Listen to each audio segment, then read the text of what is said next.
subscribe and press the bell icon to never miss any update. उफ्रिनु भयो, कराउनु भयो, चिच्याउनु भयो, फुट्यो, खतम भयो, आजबाट ओली सिद्धियो, ओली नाश भयो भन्नुभयो। हजुर के सचिवालयको बैठक बस्यो, तपाईँहरूको कुरा फुस्स गयो। सरकार असफल पनि छैन, भारतभन्दा त सफल देखियो, अमेरिकाभन्दा सफल कुन आधारमा चाहिँ सफल माने हामी? देखियो। तर सरकारले जति गर्नुपर्ने थियो त्यो अझ गर्न सकेन। मलाई त राजीनामासम्म चाहिँ दिनुपर्ने अवस्था आइसक्यो। यसो भन्ने परिस्थिति भयो, यस्तो किन भयो भनेको प्रश्नको जवाफमा प्रधानमन्त्री राम्रो जवाफ दिनुभयो। ठिक छ, यो कोरोनाको सङ्क्रमण सकियोस्, म राजीनामा दिन्छु। पार्टीको भोलिको बैठकमा के हुन्छ त भन्दा न प्रधानमन्त्रीको राजीनामा मागिन्छ, वान म्यान वान पोस्टको प्रश्न उठ्न सक्छ। प्रधानमन्त्रीको राजीनामा पनि हुँदैन, त्यो पारित गर्ने कुरा पनि हुँदैन। पार्टी फुट्ने भन्ने त कल्पनै नगर्नुहोस्। उहाँ पार्टीद्वारा प्रधानमन्त्री बन्नुभएको हो। त धुपा हालेर बाहिर बाहिर बसेर पूजापाठ गरेर यो चाहिँ ओलीलाई हटाए हुन्थ्यो भनेर हुन्छ? वामदेव उतापट्टि गयो रे भनेको छ, होइन वामदेव त यता लाग्यो रे भनेको छ। यो बिना काम। अब वामदेव कतापट्टि फर्केर भात खान्छन्, ढेँडो खान्छन् कि भात खान्छन्, के मतलब कुरा भयो? यो अपहरण होइन, मैले भनिहालेँ नि, अपहरण होइन, गर्न नहुने काम गरे। आरोप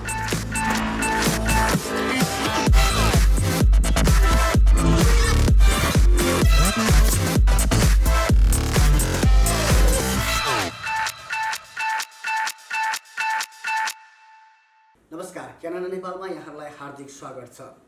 देश यतिखेर कोरोना भाइरसको सन्तासमा बस्नु परेको छ। देश लकडाउन छ, सम्पूर्ण आम नागरिकहरू घरभित्र बस्नु परेको अवस्था छ।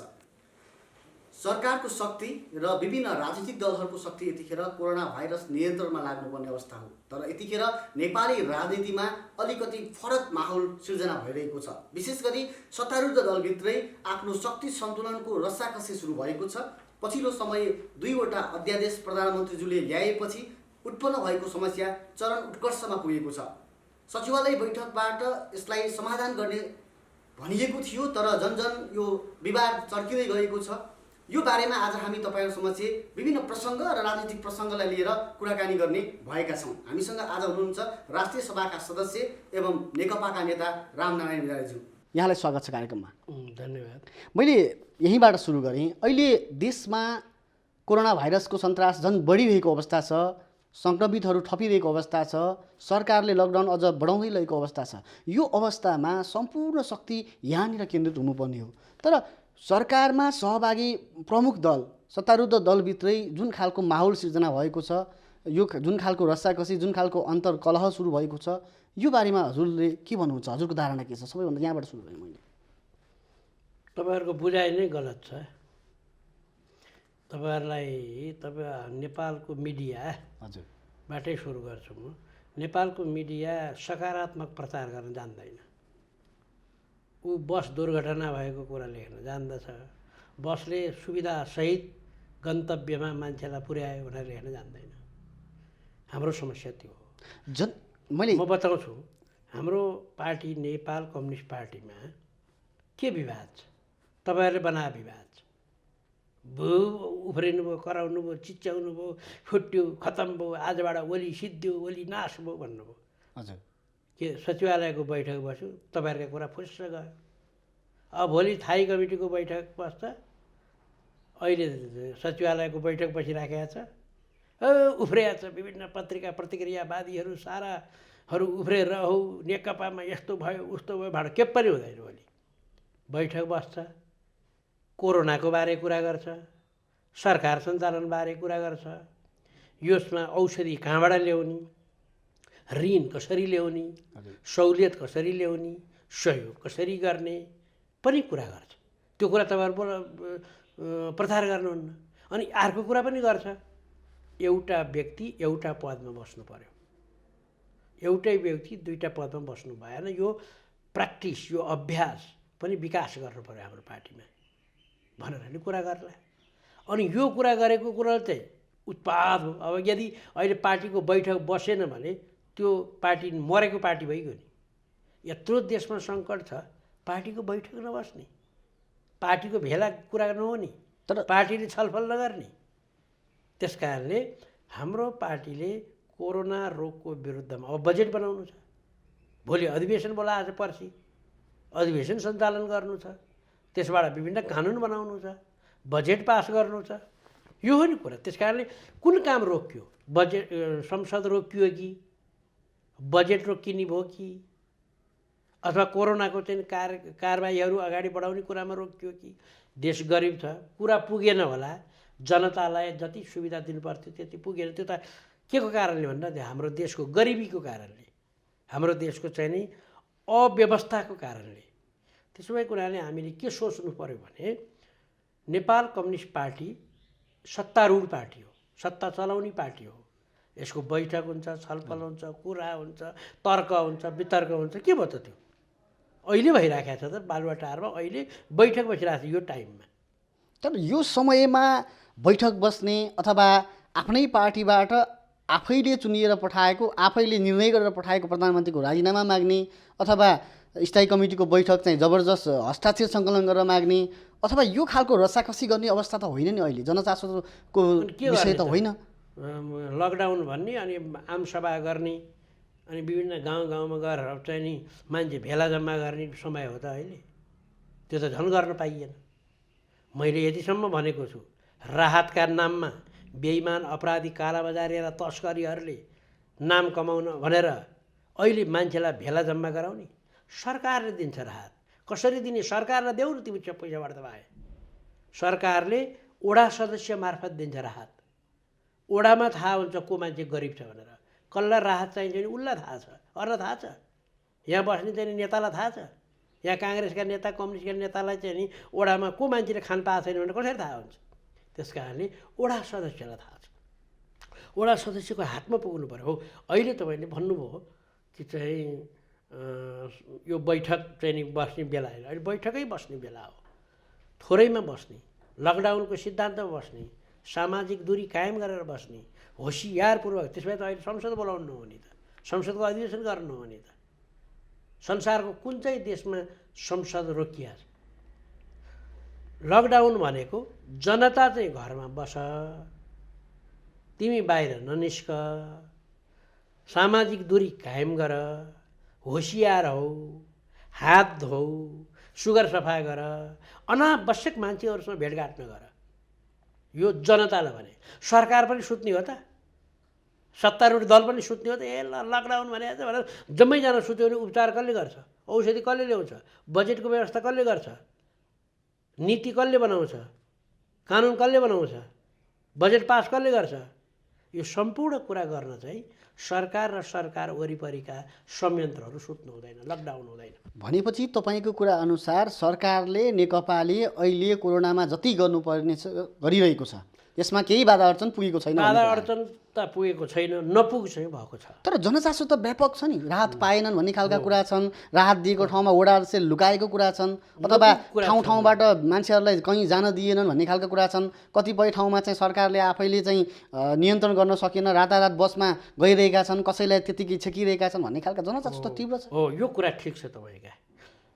अहिले सरकारले राहत दिने कुरामा व्यवस्थित गर्न सकिराखेको छैन। राहत दिएको छ, व्यवस्थित भएको छैन।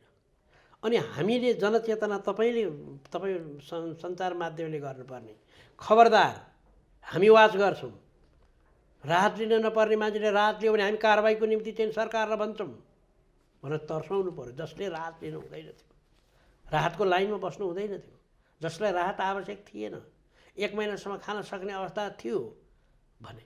अब दोस्रो कुरा, उपचार पद्धतिमा पनि सरकार कमजोरी छ।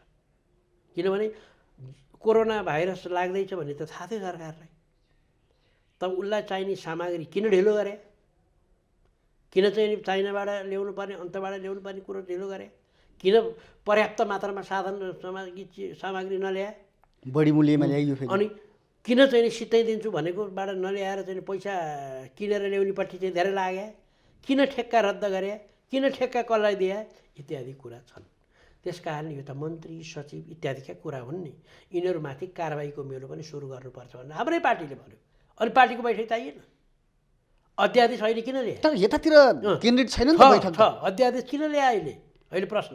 त्यो अध्यादेश जुन ल्यायो त्यो किन ल्यायो अहिले बेकालमा? बिना चाहिँ अध्यादेशमा पुग्नुभन्दा अलिकति अगाडि यसलाई प्रश्न पारिदिउँ। कोरोना भाइरस नियन्त्रणको लागि नेपाल सरकार भन्नाले नेकपाको सरकारले अहिलेसम्म गरेका कामहरू तपाईँले कसरी यसलाई चाहिँ लिनुहुन्छ? यो काम चाहिँ उपयुक्त छ अथवा सफल भएको छ सरकार? सरकार असफल पनि छैन। भारतभन्दा त सफल देखियो, अमेरिकाभन्दा सफल कुन आधारमा चाहिँ सफल मान्ने हामी? देखियो। तर सरकारले जति गर्नुपर्ने थियो त्यो अझ गर्न सकेन। जस्तो हाम्रो चाहिँ भारतीय सीमामा गर्नुपर्ने व्यवस्थापन सरकारले नगरेकै त होइन, सशस्त्र प्रहरीसहित खटाएको छ होइन। अनि त्यहाँ चाहिँ क्वारेन्टाइन बनाउने, सीमामा क्वारेन्टाइन बनाउने, नो म्यान ल्यान्ड भन्ने हुन्छ नि, मान्छे नबस्ने ल्यान्ड, सीमाको ल्यान्ड, त्यहाँ चाहिँ नि क्वारेन्टाइन बनाएर सञ्चालन गर्ने कुरामा भारत सरकारसँग राम्रोसँग समझदारी गर्ने कुरामा अनि नेपालका चाहिँ नि हामी जनतालाई पनि भन्छौँ, भारतमा जानुभयो, बस्नुभयो, रोजगारी गर्नुभयो, त्यहाँ कोरोना लाग्यो भनेपछि फर्किनुभयो। सरकारले यहाँ जे भन्छ त्यो गर्नु पऱ्यो नि। आएर आफ्ना सन्तानलाई सार दिने, आफ्ना भाइ भतिजालाई सार दिने, आफ्ना गाउँलेलाई सार दिने। मलाई लागेको थिएन, लागेको उसलाई थाहा हुन्छ, भर्खर लागेको कुरा कसरी थाहा हुन्छ? त्यस कारणले हामीले त्यो काम गर्न सकिरहेका छैनौँ, मतलब सचेत बनाउने काम। त्यस्तै चाहिँ नि अर्को हामीले के काम गर्न सकेका छैनौँ भने तपाईँले अघि कुरा उठाउनु भयो, मलाई त्यो कुरो म आफैले भनिराखेँ। उपत्यकाबाट बाहिर जाने, उपत्यकाभित्र मान्छे ल्याउने अथवा मिसमास गर्ने, यो अपराध महाअपराधीहरूले गरे। त्यो अपराधी मन्त्री हुनसक्छ, त्यो अपराधी सांसद हुनसक्छ, उनीहरूले सोर्स लगाएर पुलिसलाई चाहिँ नि आदेश दिएर पावर देखाएर आफ्नो सरकारको सत्तामा बसेको देखाएर गरे हुनसक्छ। ती सबै अपराधी हुन्। ती अपराधीलाई यो देशमा यदि चाहिँ नि कोरोना फैलियो भने ती अपराधीलाई पहिलोपल्ट चाहिँ अपराधीहरूको चाहिँ नि छाला टाङ्नुपर्छ। कारण किनभने तिनीहरूले चाहिँ नि यहाँका मान्छे बाहिर पठाउने होइन। त्यो डाँकाले सक्ने थियो भने ती मान्छेलाई यहाँ पालेर क्वारेन्टाइनमा राख्नु पर्थ्यो, बाहिरका मान्छेलाई पनि त्यहाँ पाल्नु पर्थ्यो। त्यस कारणले यी चाहिँ हाम्रा ती अपराधीहरूका कामहरू गलत भएको छन्। त्यो समन्वय हुन नसक्नुको कारण जस्तै सङ्घीय सरकारले, केन्द्र सरकारले चाहिँ अब यो मान्छे ओसार्ने अथवा काठमाडौँ बाहिरका मान्छे भित्रिने अथवा बाहिर जाने क्रम रोकिनुपर्छ भनेर लकडाउन जारी गरिरहँदा प्रत्येक स्थानीय तहले, वडाहरूले आफ्नो मान्छे काठमाडौँमा छ भने बस पठाइ लगिरहेको अवस्थामा यो समन्वय किन हुन सकेन तीन पक्षीय सरकार? अब हेर्नुहोस्, यो त्यसै भएर त यो अब यसमा कयौँ कुरा चाहिँ अराजकका कुरा छ। यो नेपालमा मात्र छैन, भारतमा पनि देख्नु भएको छ तपाईँले। लाठीचार्ज भएको छ, कुटाकुट भएको छ, जुलुस भएको छ। अब चाहिँ नि हाम्रो डाक्टर बाबुराम भट्टराई जुलुस लिएर जाहेरी दर्ता गर्न जानुहुन्छ, अनि उता चाहिँ अर्को विद्यार्थी सङ्गठन आउँछ र बाबुराम भट्टराई मुर्दाबाद भनेर जुलुस लाउँछ। यो सब सरकार विरोधी काम। सरकारले यस्तो महामारी फैलेको बेला लाठाले हिर्काएर घाइते बनाउनु नि भएन, लगेर थुन्न पनि थुन्ने ठाउँ छैन। त्यो त मान्छेले तपाईँहरू सबैले गरिदिनु पऱ्यो कि सचेत होइदिनु पऱ्यो। जस्तो अब गाउँमा किन लैजाने अथवा गाउँमाबाट किन उपत्यकामा फर्काउने गर्नु पर्थ्यो के भने जो जहाँ बसेका छौ खान चाहिँ नि तिमीहरूको व्यवस्था जसले बस लिएर गएर लगिदियो नि तिनीहरूले खाने व्यवस्था गर्नु पर्थ्यो। अब जे भयो बितिसक्यो नि। आजको दिनबाट अब तपाईँले प्रचार गर्नु पऱ्यो, एउटा पनि बस उपत्यका बाहिर जाने छैन, एउटा पनि बस उपत्यकाभित्र आउने छैन। पैदल हिँडेर आउनेहरू पनि क्वारेन्टाइनमा बस्नुपर्छ, आफ्ना परिवार र आफ्नो घरमा बस्न पाइन्न अन्तबाट आएको मान्छे भन्ने कुरा हामी सबै मिलेर सचेत गराउनु। भनेपछि यहाँसम्मको कुराहरू गर्दा सरकारले कोरोना नियन्त्रणमा गरेको काम अनुसार अहिलेसम्मको अवस्था सन्तुष्ट छ, यो सरकार सफल भइरहेको छ भने तपाईँको निष्कर्ष? एउटा यसो गर्नुहोस् न, कुनै पनि चिज पूर्ण सन्तुष्ट हुँदैन, कुनै पनि कुरा पूर्ण के पनि नगरे हो त सरकारले।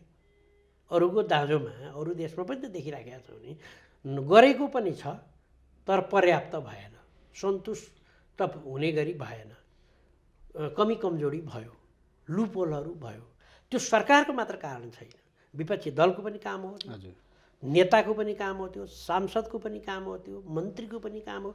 अब मन्त्री भएको छ झन्डा हल्लाएर हिँड्ने त नालायक, लाज मर्नु, अनि लकडाउन आफै घोषणा गर्छ, अनि आफै बस खोज्छ, अनि बस मान्छे हालेर 100 जना अटाउने चाहिँ के अरे 60 जना अटाउने बसमा चाहिँ नि 100 जना जति मान्छे कोचेर पठाउँछ।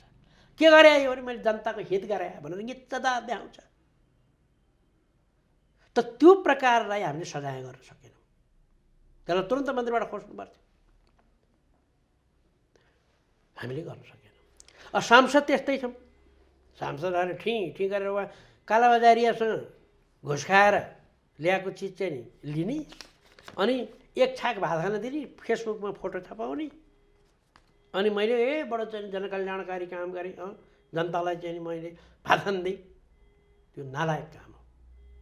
जनतालाई भात खान दिन वडा अध्यक्षलाई काम लगाऊ। फेरि मैले भनेपछि यहाँको कुरा चाहिँ सरकारभित्रका केही मन्त्रीहरूले पनि, मन्त्रीहरू, सांसदहरू, ठुला पदमा बसेकाहरू, विपक्षी दलहरू, नेताहरू जम्मै बेबी। अब हेर्नुहोस् काङ्ग्रेसको एउटा नेता गएछ, म सिन्धुपाल्चोकतिर ठिक मलाई कसले छेक्छ भन्छ।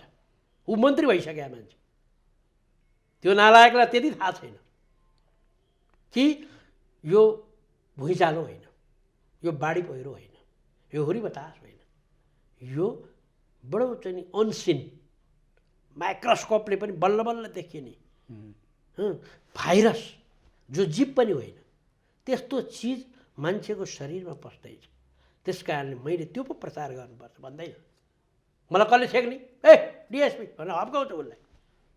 त यो प्रकारको काम गर्नु भएन। अब हजुरले अघि कुरा उठाउनु भयो अध्यादेश कसरी आयो भन्ने कुरा। त्यही अध्यादेश प्रधानमन्त्रीज्यूले 2वटा अध्यादेश ल्याएपछि र त्यो अध्यादेश एकै दिनमा फेरि महामहिम राष्ट्रपतिज्यूले पारित गर्नुभएपछि एकाएक नेकपामा चर्काचर्की भयो। नेकपामा विभिन्न विवादहरू निस्किए। त्यसैलाई लिएर स्थायी कमिटीको बैठक बोलाउन दबाब पनि पर्यो। राजीनामा, प्रधानमन्त्रीजीको राजीनामा पनि माग भयो, अथवा 2 मध्ये 1 पद छाड्न दबाब पनि भयो। यी खालका विभिन्न जुन विवादहरू सिर्जना भयो, यो किन भयो? अध्यादेश कसरी आयो? के कारणले आयो? त्यो उपयुक्त थियो कि थिएन? के हुनसक्छ तपाईँको? तपाईँ कानुनविद पनि हुनुहुन्छ। धेरैपल्ट भनिसक्यो होइन, अध्यादेश आउनु उपयुक्त थिएन, बेला ठिक थिएन, आवश्यक थिएन अध्यादेश। यो बेलामा त्यो आवश्यक थिएन। बेला अनुसार हुन्छ नि, कुन बेलामा कुन खेती लाउने भन्ने पनि त हुन्छ, कुन बेलामा के काम गर्ने भन्ने हुन्छ। यो बेलामा त्यो काम आवश्यक थिएन। त्यसै भएर त सरकार हो मैले गल्ती गरेछु भनेर त्यो कुरा फिर्ता लियो।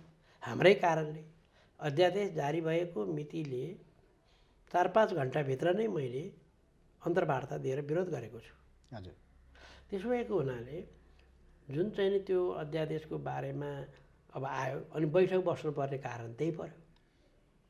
त्यो फिर्ता लिन त नेकपाले त्यति नगरे फिर्ता हुँदैन थियो नि। तर त्यो फिर्ता नभएको भए फेरि एउटा लफडा बढ्थ्यो नि। तर प्रधानमन्त्रीज्यूले त नेकपाका शीर्ष नेताहरू सबैलाई अध्यादेश आउँदैछ है भन्ने कुरा सबैलाई थाहा थियो। यो एउटा बहाना मात्रै हो। फिर्ता लिइसकेपछि त यो विवाद त अन्त्य हुनुपर्ने भएन। यसलाई बहाना बनाएर अरू कुरामा न्यु खोजियो, सरकारलाई आफ्नै पार्टीबाट असहयोग गर्न खोजियो भन्ने खालका कुराहरू बाहिर आयो नि त। खै अब उहाँले कति भन्नु, अब हामीसँग त भेट्दा त्यसो भन्नुभएको छैन। मूल कुरा चाहिँ नि अब अध्यादेश फिर्ता भएपछि चुप लाएर बस्नु पर्थ्यो नि भन्ने कुरा अलि मिल्दैन। अरू पनि विषय छन् नि। अध्यादेश किन ल्या, तपाईँलाई के अप्ठ्यारो भएर रहेछ, गएर ओछ्याना खुसुक सोध्ने गरेको कुरा पार्टीमा सोध्ने हो नि, पार्टीले सोध्ने हो नि, पार्टी बैठकमा भन्ने हो नि। त्यस कारणले यो त्यही कुराको निम्ति पनि आवश्यक थियो। तर सचिवालय बैठक बसिहालेपछि यी कुराहरू त्यहाँ निस्किन, त्यहाँ चाहिँ अर्कै कुराहरू निस्कियो। बढी मात्रामा प्रधानमन्त्रीजीको राजीनामाका कुराहरू बढी निस्किए। होइन, त्यो मिडियाले त्यसो गरेको हो। जिस्ट कुरा के हो भने तपाईँले यस्तो प्रकारको अध्यादेशहरू जारी गर्नुभयो, मान्छे चाहिँ नि होटेलमा ल्याएर के राखे भन्ने पनि विवाद आयो। अब हाम्रो पार्टीका माननीय सांसदहरू नै त्यो विवादमा पर्नुभयो। यो देशमा कस्तो प्रकारका हामी प्रहरी महानिरीक्षक बनाउँदा रहेछौँ भन्ने कुरा पनि छर्लङ्गियो। त्यसो भएको हुनाले यस विषयमा कुरा गर्नु पर्यो। तपाईँलाई त राजीनामा दिनुपर्नेसम्मको अवस्था आयो। जनताले त्यसो भन्न थालिसके भनेर प्रश्न गरे। यो शक्ति सन्तुलनको बिचमा खेलमा भएको रसाकसी होइन तपाईँको विचारअनुसार? पार्टीभित्र शक्ति सन्तुलन पनि हुन्छ, पार्टीभित्र कार्य विभाजन हुन्छ, कामको बाँडफाँड हुन्छ। संसारकै पार्टी सिस्टममा हो, त्यो हुँदैन भने कहाँ हुनु हो। त्यो पनि छ, तर अहिले त्यसलाई धेरै ठुलो बनाइन्छ। जस्तो अहिले प्रधानमन्त्रीलाई राजीनामा दिने भनेर आन्दोलन गर्ने, बैठकबाट पास गर्ने गरिन्न। भोलि स्थायी कमिटीले गर्दैन। गर्छ के भने तपाईँका कमजोरी यो भयो, तपाईँले बेठिक यो गर्नुभयो, अब तपाईँले यसो गर्नु पर्यो, अब पार्टी यसरी सञ्चालन गर्नु पर्यो, अब पार्टीको अध्यक्ष एकजनाले, प्रधानमन्त्री एकजनाले चलाउनु पर्यो भन्ने छलफल हुन्छ। मैले यहाँनिर जोडेँ, पहिलो सचिवालय बैठकमा लगभग विवाद चरम उत्कर्षमा पुग्यो, विवाद सुल्झन सकेन, प्रधानमन्त्रीजीको 2वटा प्रस्ताव आयो। माधव कुमार नेपाललाई अध्यक्ष बनाउने, वामदेव गौतमलाई यो कोरोनापछि चाहिँ प्रधानमन्त्री बनाउने खालको प्रस्ताव आयो। त्यो प्रस्तावपछि विवादहरू चुलियो, अथवा कस्तो खालको प्रस्ताव हो भनेर यता नेकपाका अध्यक्ष प्रचण्ड र वरिष्ठ नेता माधव कुमार नेपाल क्याम्पका केही नेताहरूले यसलाई टिका टिप्पणीहरू गर्न थालियो र पछि अर्को सचिवालय बैठकमा फेरि ती प्रसङ्ग मोडेर अर्कोमा गयो, राष्ट्रिय सभा सदस्य बनाउने कुरा हो भने तपाईँले चाहिँ अचम्म लाग्यो। तपाईँहरूलाई एउटा एक थरी मान्छेलाई नेकपा फुट्दै हुन्थ्यो, नेकपामा विग्रह भइदिए हुन्थ्यो, नेकपा खतम भइदिएदेखि हुन्थ्यो, यो व्यवस्था फेल गराउन पाइन्थ्यो भन्ने एक थरीलाई लागेको छ। नत्र यो सिम्पल कुरा होइन। तपाईँ पहिलो बैठकमा प्रधानमन्त्रीको अहिले मैले भनेको सबै कुरा भन्दै तपाईँलाई त राजीनामासम्म चाहिँ दिनुपर्ने अवस्था आइसक्यो। यसो भन्ने परिस्थिति भयो, यस्तो किन भयो भनेको प्रश्नको जवाफमा प्रधानमन्त्री राम्रो जवाफ दिनुभयो। ठिक छ, यो कोरोनाको सङ्क्रमण सकियोस्, म राजीनामा दिन्छु। अब प्रधानमन्त्री बन्ने कुरामा कसैले दाबी गरेका थिएन। प्रचण्डले प्रधानमन्त्री म बन्छु भनेको थिएन, अरूले भनेको थिएन। तर माधव कुमार नेपालजीले भन्नुभयो एउटा पद त छोड्नुपर्छ भनेर। त प्रधानमन्त्री म बन्छु भन्नु आएन नि। अब प्रधानमन्त्री कसलाई बनाउने त भन्दा हामी सबैजना एकचोटि प्रधानमन्त्री भइसक्यौँ। अब हुन बाँकी भने जम्मा 2जना मान्छे छन्, अनि त्यो अरूले त मागेका पनि छैनन्। वामदेवजीले माग्नु भएको छ, त्यसपछि वामदेवजीलाई बनाउने परिस्थिति मिलाएर बनाउने। वामदेवजी यसै भन्नुहुन्न भन्नुभएको प्रधानमन्त्रीले, त्यो सिम्पल कुरा भएन। अनि प्रधानमन्त्री त्यसो भनिसकेपछि दोस्रो बैठक बस्यो होइन, अनि त सबैले एउटै प्रस्ताव लगे, वामदेवजीलाई प्रधानमन्त्री कसरी बनाउने। अब प्रधानमन्त्रीको प्रस्ताव नि त्यही, प्रचण्डको प्रस्ताव नि त्यही, दुइटैको प्रस्ताव त्यही। अब वामदेवलाई कसरी बनाउन सकिन्छ त भन्दा कानुन हेरियो, संविधान हेरियो, विचार विमर्श गरियो, परिस्थिति हेरियो, राजनीति हेरियो। अहिले तत्काललाई बनाउन सकिन्न, राष्ट्रिय सभाबाट पनि हुँदैन, संविधान संशोधन गरेर पनि हुँदैन। अब बनाउने भनेको उपयुक्त समयमा प्रतिनिधि सभाको निर्वाचनबाट उहाँलाई फेरि जिताएर ल्याएर बनाउनुपर्छ भनियो। यो कहिले होला, कसरी होला है, यो मान्छेले विचार गर्ने कुरा हो। तर पार्टीको भोलिको बैठकमा के हुन्छ त भन्दा न प्रधानमन्त्रीको राजीनामा मागिन्छ, त्यहाँ प्रश्न उठ्न सक्छ। के हुन्छ त हजुरले प्रश्न उठ्न सक्छ के भने 1 म्यान 1 पोस्ट को प्रश्न उठ्न सक्छ। यो अभ्यास गरौँ। कहिले गर्ने त यो? यही कोरोना भएला गर्ने, अहिले डामाडोल गर्ने, अहिले होइन। अब तपाईँको कुरा अनुसार मैले यहाँनिर अलिकति प्रधानमन्त्रीको राजीनामा पनि हुँदैन, त्यो पारित गर्ने कुरा पनि हुँदैन। पार्टी फुट्ने भन्ने त कल्पनै नगर्नुहोस्, त्यो अन्दाजै नगर्नुहोस्। पार्टी एक हुन्छ, पार्टीको एकता गर्ने काम केही बाँकी छन्, त्यो काम कसरी गर्ने, कहिले गर्ने भन्ने अलिअलि छलफल हुन्छ र प्रधानमन्त्रीलाई पार्टीले केही सल्लाह निर्देशन दिन्छ, अब सरकार चलाउने तरिका यो भनेर। सामान्य कुरा हो। भनेपछि अब भोलिको स्थायी कमिटी बैठकमा 2 पदमध्ये 1 पद प्रधानमन्त्रीज्यूले छोड्नुपर्छ तपाईँको कुरा अनुसार? छोड्नु पर्दैन, त्यो अभ्यास गर्नको निम्ति छलफल हुन्छ। यही पटक यही कोरोना सङ्क्रमित भएको बेला हुँदैन। छलफल मात्र गर्ने अथवा निष्कर्षमा पुग्ने भन्ने कुरामा के हुन सक्छ? छलफल गरिन्छ, यो अभ्यास गर्ने भनेर भनिन्छ। यो अहिले चाहिँ टुङ्लाएर प्रधानमन्त्रीले अहिले राजीनामा दिने हुँदैन। प्रचण्ड कमरेडलाई कार्यकारिणी अध्यक्ष एक्जिक्युटिभ चेयरम्यान भनेर भनिएको छ। त्यसपछि उहाँको अब कार्यविभाजन हुन्छ, उहाँले पार्टीभित्र काम गर्ने कामहरूको छलफल हुन्छ।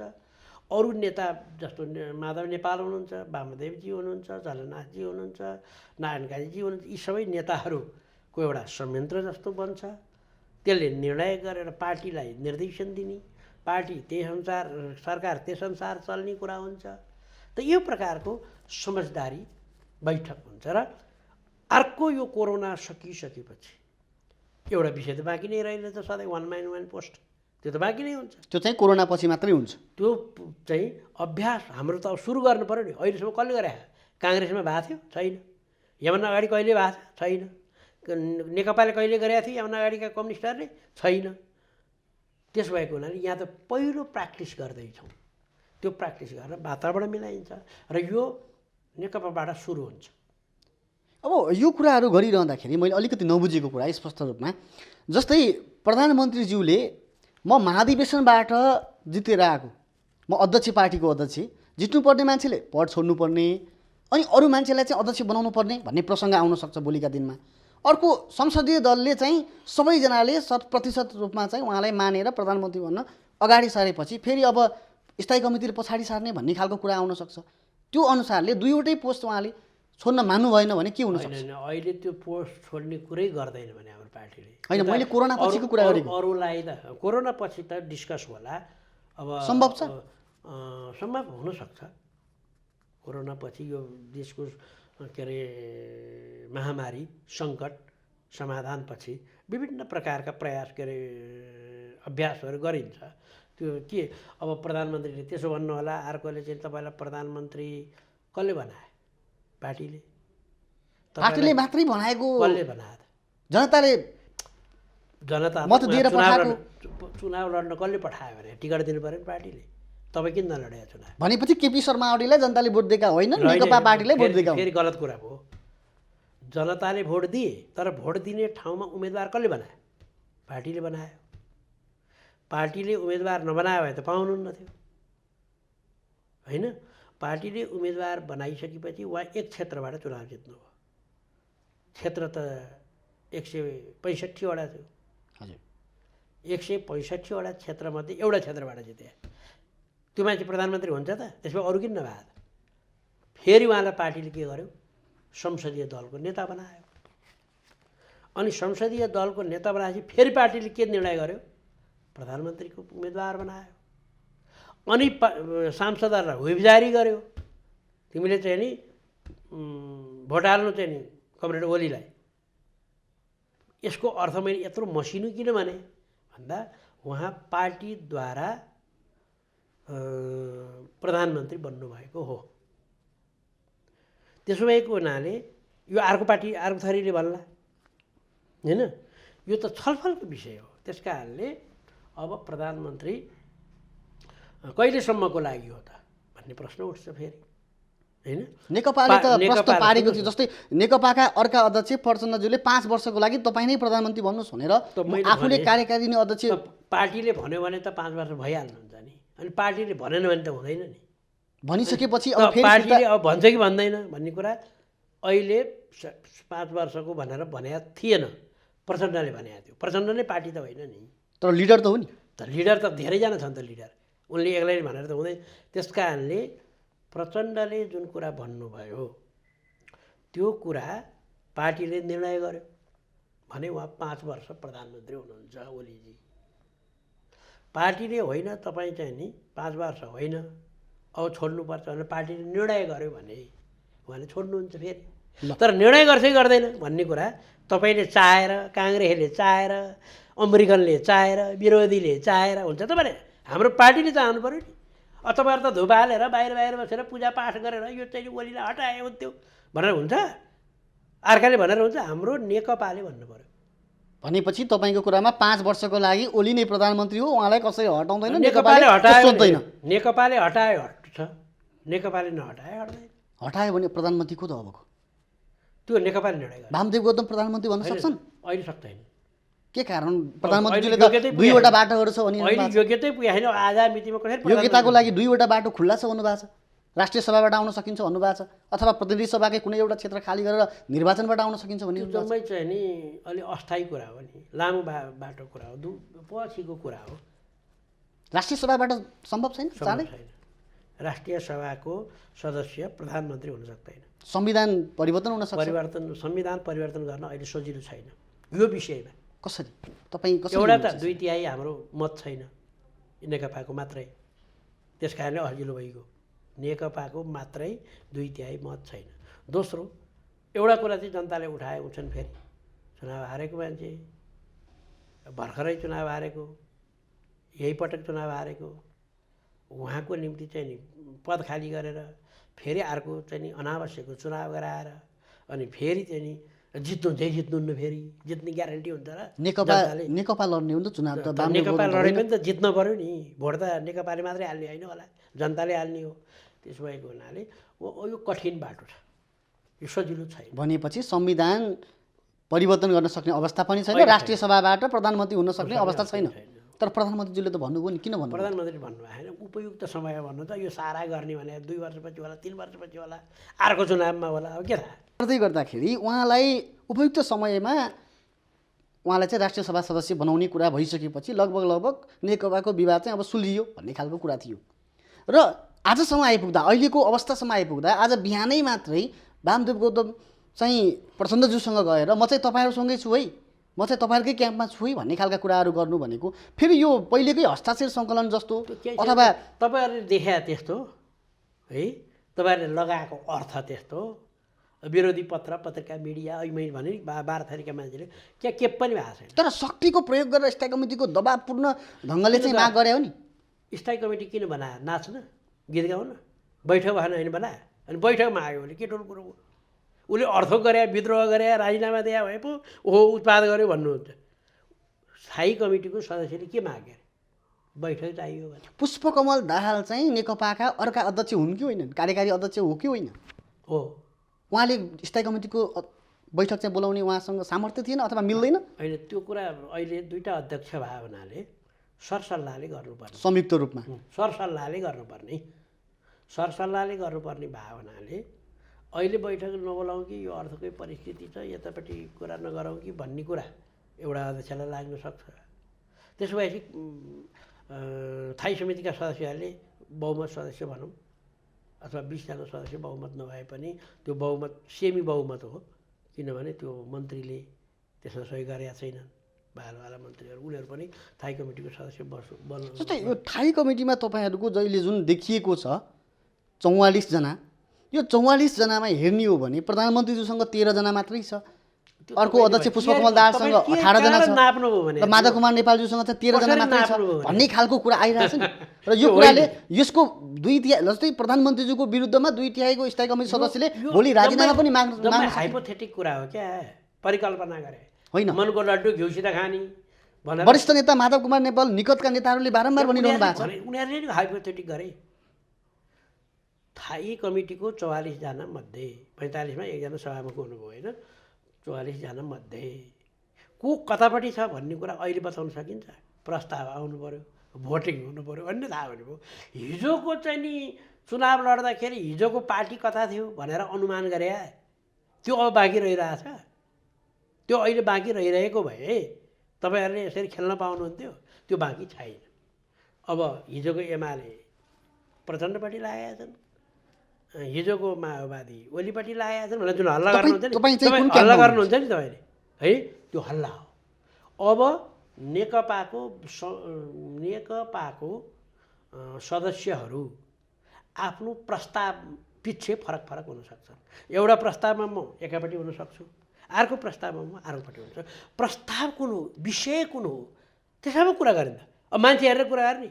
स्थायी कमिटीमा के प्रस्ताव लाने भन्ने छलफल हुँदै गर्दाखेरि सचिवालय बैठक बस्नु अलिकति मात्रै अगाडि उपाध्यक्ष वामदेव गौतम चाहिँ खुमलतार पुगेर म तपाईँहरूसँगै छु है, म चाहिँ उता छैन भन्ने खालको सन्देश दिनु भनेको तपाईँहरूको कुरा हो।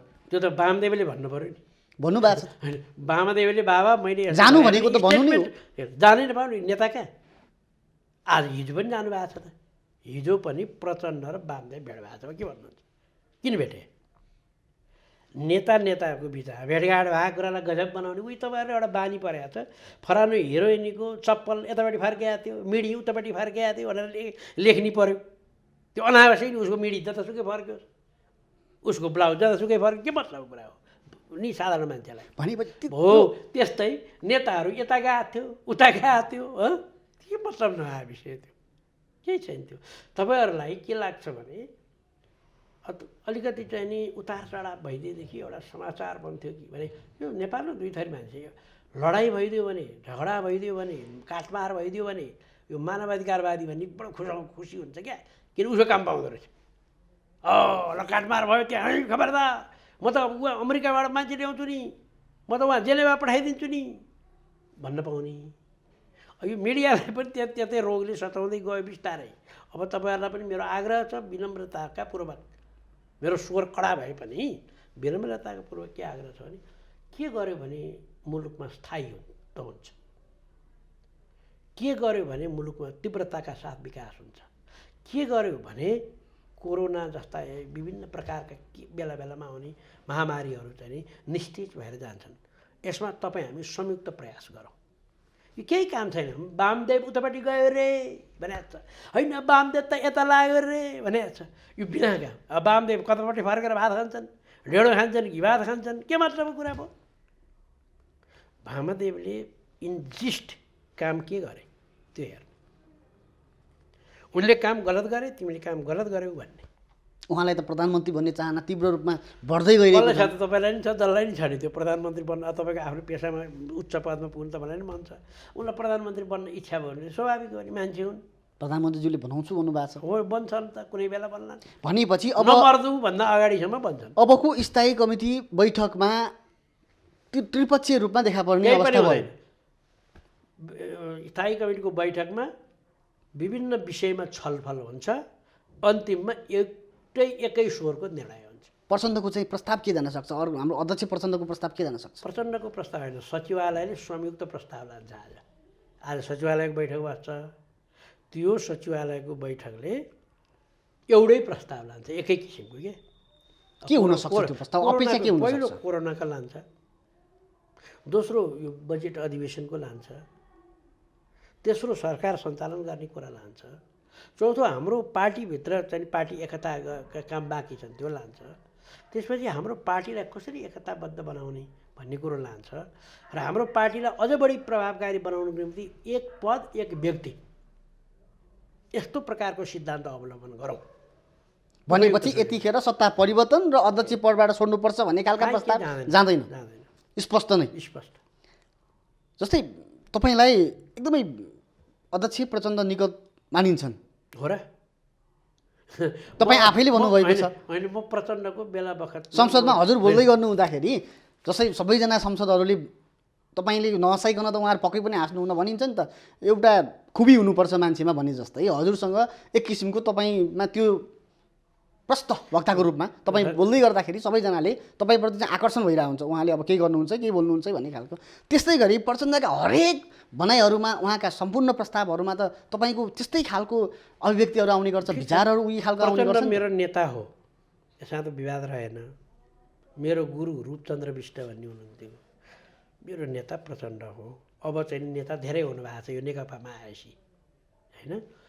अब प्रचण्डलाई म सांसद हुनुभन्दा अगाडि र अहिले कानुनका बारेमा सहयोग पुर्याउँछु। म एउटा वरिष्ठ अधिवक्ता पनि हुँ, लामो समय करिब 35-40 वर्षको कानुन भएको कारणले, कानुन क्षेत्रमा काम गरेको कारणले त्यो हो।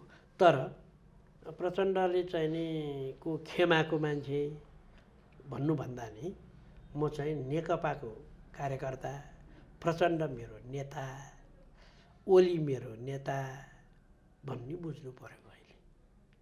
भनेपछि तपाईँको कुराअनुसार स्थायी कमिटीको बैठकमा पद छोड्ने अथवा प्रधानमन्त्रीबाट राजीनामा दिने अथवा त्यो खालको प्रस्ताव लाने त्यो केही पनि कुरा हुँदैन।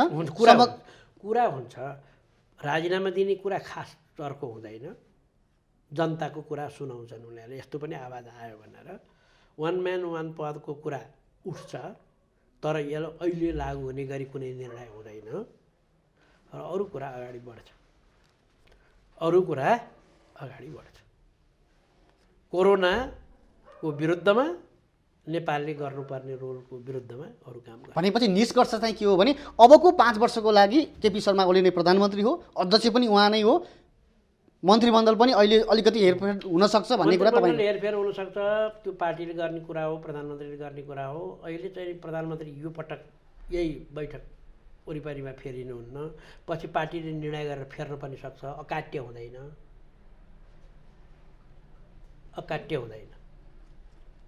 फेर्न सक्छ, तर कहिले भन्दा पार्टीले निर्णय गरेपछि। पार्टीले कहिले निर्णय गर्छ भने यो पटकको बैठकले चाहिँ राजीनामाको निर्णय गर्दैन। दुवै उहाँले अध्यक्षबाट पनि दिनुहुन्न, प्रधानमन्त्रीज्यूबाट पनि दिनुहुन्न। त्यो अहिले वान म्यान वान पदको नीति पास गर्न नि उपयुक्त बेलामा पास गरेर त्यो काम गर्छ। र अबको 5 वर्षसम्म वामदेव गौतम कुनै पनि हालतमा प्रधानमन्त्री बन्न सक्ने अवस्था पनि छैन। उहाँ प्रधानमन्त्री बनाउन कोसिस हुन्छ, सजिलो छैन, मैले यति नै भने। उहाँ राष्ट्रिय सभामा चाहिँ आउनुहुन्छ कि हुन्न?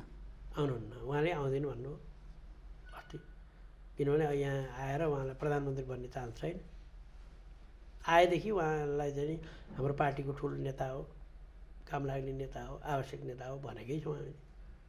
त्यसो भए सचिवालय बैठकले एक चरण एउटा खेमामा लगाइसकेको कुरालाई, विश्राम गरिसकेको अवस्थालाई फेरि स्थायी कमिटी आवश्यक केका लागि भयो त? त्यसो भए तपाईँहरूले नबुझ्या यो विवाद त सचिवालयमा सकिया थियो। सचिवालय भनेको सङ्गठन होइन। सचिवालय मूल सङ्गठन भनेको थाई कमिटी हो। त्यसलाई थाई कमिटीभन्दा मुनि फेरि अर्को कमिटी हुन्छ, पोलिट ब्युरो। पोलिट ब्युरोभन्दा अर्को हुन्छ शक्तिशाली केन्द्रीय समिति। त अहिले केन्द्रीय समितिको बैठक पनि बोलाएको छैन। पोलिट ब्युरो गठनै भएको छैन, हाम्रो एकता प्रक्रिया टुङ्गिया छैन। थाई कमिटी नै हाम्रो आधिकारिक कमिटी हो। सचिवालय भन्ने चाहिँ त्यो हाम्रो सङ्गठनात्मक होइन, त्यो चाहिँ काम चलाऊ। सचिवालय भनेको चाहिँ सेक्रेटेरिएट भनेको त काम गर्ने, कार्यान्वयन गर्ने न हो निर्णय।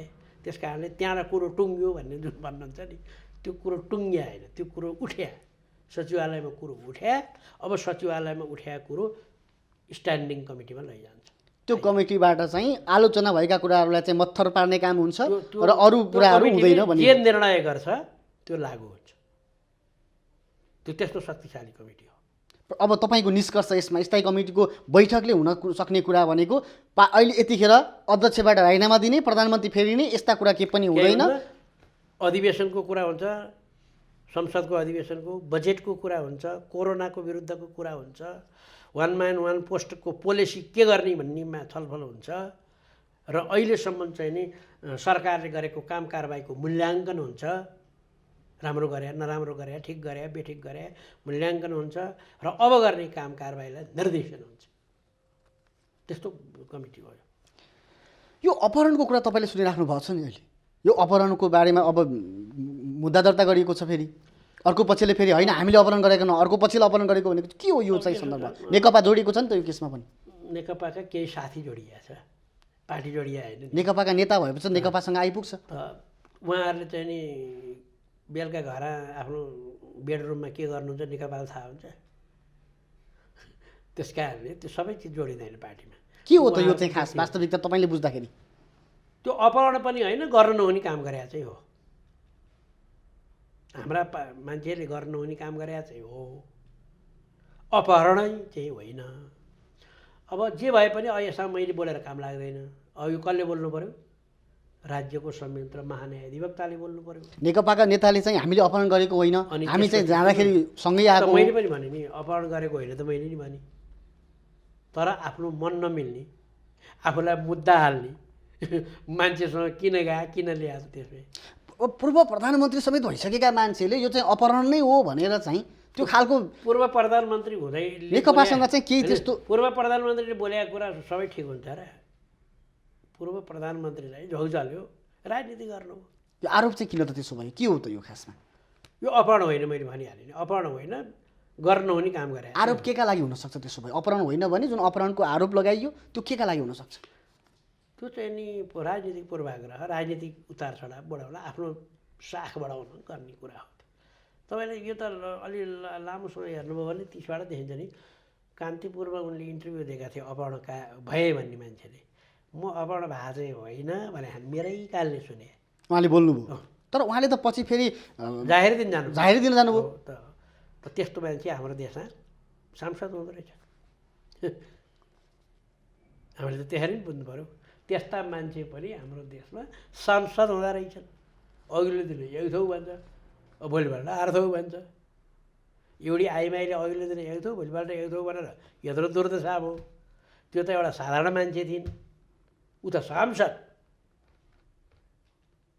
भनेपछि त्यहाँ स्वार्थ देखियो, स्वार्थ देखेर सँगै आइयो। त्यो स्वार्थ पुरा नहुने भएपछि फेरि त्यो चाहिँ रातारात कुरा परिवर्तन भयो। तपाईँको कुरा मन मिलेर यौन क्रीडा गरेको, पछि झगडा परेपछि बलात्कार मुद्दा हालेको भने जस्तै हो। आउँदाखेरि सँगै भएर आइयो, पछि यता कुरा नमिल्ने भएपछि त्यसलाई चाहिँ आरोप लगाइयो भन्ने कुरा तपाईँको भयो। अब यो संसद अधिवेशन हुँदैछ, अलिकति अन्तिममा अलिकति जोड्न खोजेँ, हजुर कानुनविद पनि हुनुहुन्छ, यो संसद अधिवेशनले के कुराहरूलाई प्राथमिकता दिनुपर्छ जस्तो लाग्छ? अहिले यसलाई भन्छ, यो वर्षे अधिवेशन भन्छ बोलीचाली भाषामा, बजेट अधिवेशन पनि भन्छ। यसले बजेट पास गर्छ, मेन काम यसको। यो बजेट पास गर्ने कुरामा चाहिँ यसपालि नेपालको मात्रै होइन, संसारको नै बजेट फरक पर्नेवाला छ भयो कोरोनाको कारणले। त्यसकारण नेपाल अत्यन्तै चाहिँ नि घाटाको बजेट पेस गर्नुपर्ने, स्वास्थ्य सम्बन्धी कुरामा बजेट पेस गर्नुपर्ने, ठुला ठुला आयोजनाहरू र नयाँ आयोजनाहरू बन्न नसक्ने, वैदेशिक मुद्राको सञ्चितलाई विचार गर्नुपर्ने, के निर्यात गर्ने के आयात गर्ने कुरालाई विचार गर्नुपर्ने, वैदेशिक मुद्रा डलरहरू चाहिँ नि खर्च गर्न नहुने, त्यो खर्च गर्दा नि स्वास्थ्यका सामग्रीमा र उपचारको सामग्रीमा गर्नुपर्ने, विदेशबाट फर्कने युवाहरू नेपालीहरूलाई कसरी चाहिँ यहाँ रोजगारी दिने, कसरी तिनीहरूको व्यवस्थापन गर्ने, कसरी तिनीहरूलाई यो रोग लागेको छ छैनबाट मुक्त गराउने, यस्तो प्रकारको कुरा यसपालिको अधिवेशनमा प्रथम पहिलो काम हुन्छ। फट्टाफुट्टा एक दुईवटा ऐनहरू पनि जारी होला। जस्तै यो कोरोना भाइरसलाई नियन्त्रण गर्ने कुरामा यसलाई विधेयक ल्याउनु पर्ने अथवा अध्यादेशै ल्याउनु पर्ने खालको त्यस्तो केही लाग्दैन नियन्त्रणको लागि? संसारको अरू देशमा त्यस्तो गर्यो होइन, अमेरिकामा पनि, बेलायतमा पनि, जापानमा पनि, भारतमा पनि नयाँ कानुनहरू ल्याए, काहीँ अध्यादेश जारी गरे, काहीँ रेगुलेसन जारी गरे, काहीँ नयाँ कानुनै ल्याए, काहीँ अधिवेशन नै संसदले नै कानुन बनाइदिए इत्यादि भयो। नेपालमा चाहिँ एउटा पुरानो ऐन रहेछ, एउटा नयाँ ऐन रहेछ। पुरानो ऐन सङ्क्रामक रोग ऐन 2020 भन्ने बनाएर रहेछ, त्यो बेला विफर फैलिया हुनाले। अर्को चाहिँ नि विपद जोखिम व्यवस्थापन ऐन भन्ने चाहिँ 74 सालमा बनाएको हो। यी दुईवटा ऐन मध्ये सङ्क्रामक रोग ऐन नै आकृष्ट हुन्छ भनेर सरकारले त्यसैबाट काम गरेको छ। तर त्यसले पुग्दैन, हुँदैन, मिल्दैन, त्यस कारणले अध्यादेश ल्याऊ भनेर मैले त कोरोना सुरु भएको 1 हप्ता नबित्दै भनेको थिएँ। तर सरकारले त्यो ल्याएन। अब चाहिँ नि अधिवेशनमा त्यस सम्बन्धी कुनै कानुन पनि आउन सक्छ।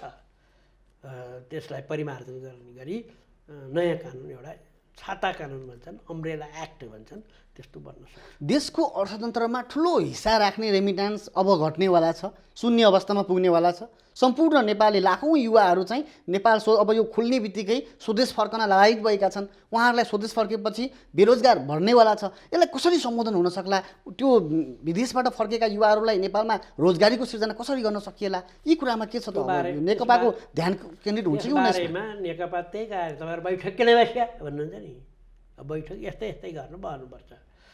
नेकपाको पनि ध्यान जान्छ यसमा, अर्थविदहरूको पनि सल्लाह लिइन्छ, सांसदहरूको अधिवेशनले पनि यसलाई नयाँ कुरा गर्छ।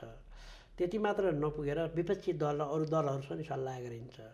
यो सबै थोक गरेर तिनीहरूलाई कसरी रोजगारी दिने र व्यवस्थापन गर्ने र नेपालको कृषि क्षेत्रमा, नेपालको अब पर्यटन 2-3 वर्ष पछाडि धकेलियो, पर्यटन व्यवसाय। अब अर्को जलविद्युत हो, जलविद्युतमा कसरी तिनीहरूलाई संलग्न गर्ने, पर्यटनमा कसरी संलग्न गर्ने, कृषि व्यवसाय र आधुनिक कृषि आधुनिकीकरण कसरी गर्ने इत्यादि बारेमा व्यापक छलफल हुनुपर्छ। तपाईँहरूको पनि सहयोग चाहिन्छ, मिडियाहरूको। ती सबै सहयोगले काम हुन सक्छ। हस्, समय दिनुभयो, यहाँलाई धेरै धेरै धन्यवाद। मेरो पनि सबैलाई नमस्कार।